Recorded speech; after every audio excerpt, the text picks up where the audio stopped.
Hi guys, I'm Joseph Worker from Humble. Humble is all about circular living.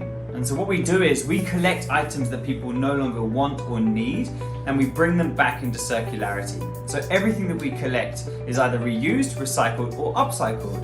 And our dream is sustainability in a world where living sustainably is actually the new normal. It all started, my co-founder and I always wanted to create something with meaningful and genuine impact. But we always felt that we were insignificant because we were just two people. And we wanted to change that mentality completely and realize that actually small steps towards things like sustainability is really how you create a movement and how you can really create genuine change. So we wanted to make it okay to start small and to start in these steps. So Humble is really setting out to inspire people to live sustainably and take those small steps towards circular living. Humble Sustainability is all about circular living. So we collect things that people no longer want or use and we bring them back into circularity. So everything that we collect is either reused, recycled or upcycled in some way. So Nina and I set out to solve the problem of clutter. It damages the planet because we buy excessively and we keep things that we don't use. And it also causes mental health issues, which is especially relevant right now. We're in the middle of this pandemic, back into ECQ, things are difficult for everybody. So we thought, what about this potential solution, circular living? And by decluttering with Humble, you clean up a little bit of your space, your mind, and the planet at the touch of a button without leaving your living room or spending a penny. Win-win for everyone. So here's how Humble helps you live circular. First, you book through the Humble app.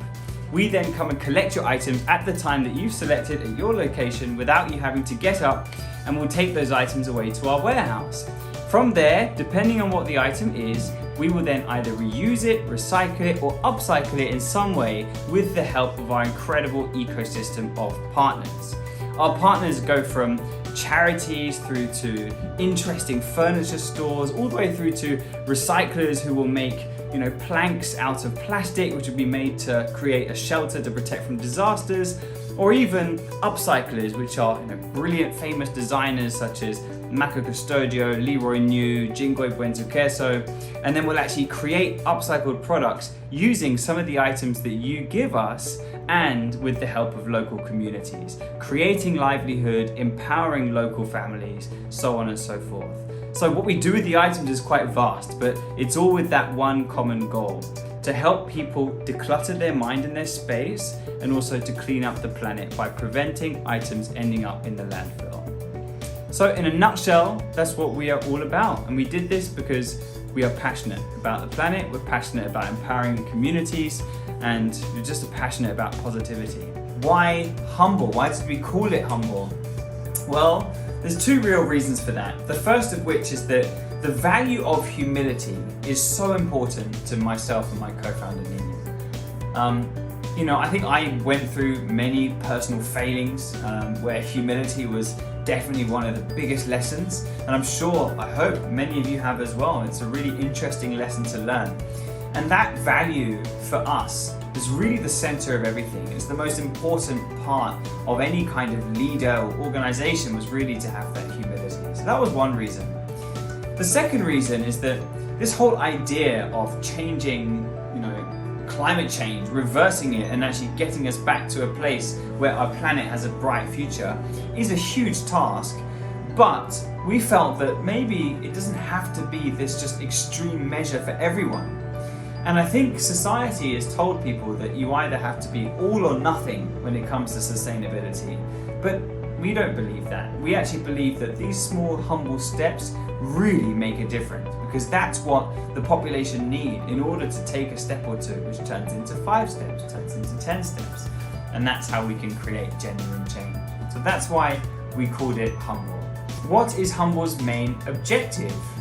Well, I think it's really to inspire, right? It's to get people to understand that every action that they make can be a positive one, and that it's not insignificant just because they're one individual. It really does genuinely make a difference. So we want to inspire the human race to live in a truly circular economy. That's really what we want. So that's number one. And then of course, decluttering and what Humble actually does is just the first service of many. And what we set out to achieve beyond that is really a range of services and technology and community and innovation, which essentially help every day-to-day person live sustainably, or at least somewhere towards that. So that's really our vision, is this platform where sustainable living is at the forefront of everyone's minds. It depends how you define what is a sustainable lifestyle, right?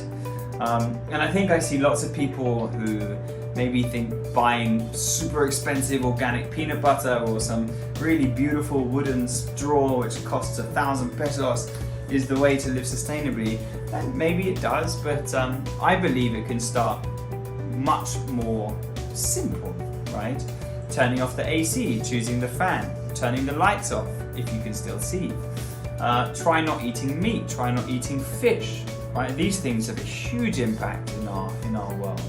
So little things like this, I think, are steps towards living sustainably. And in the Philippines, it's the same as anywhere else. These things can all be done.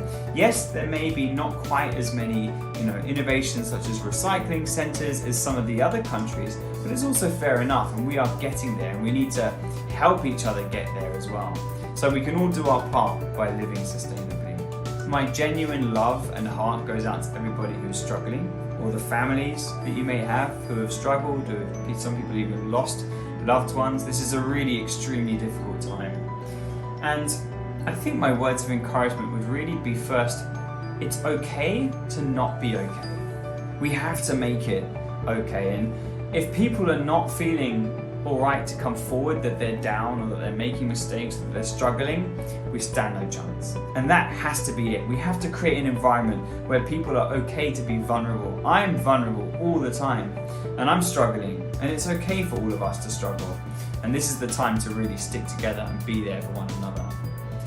Now, if we're looking at the light at the end of the tunnel, yes, the vaccines have started to be rolled out, which is fantastic, in some countries quicker than others, but we'll get there.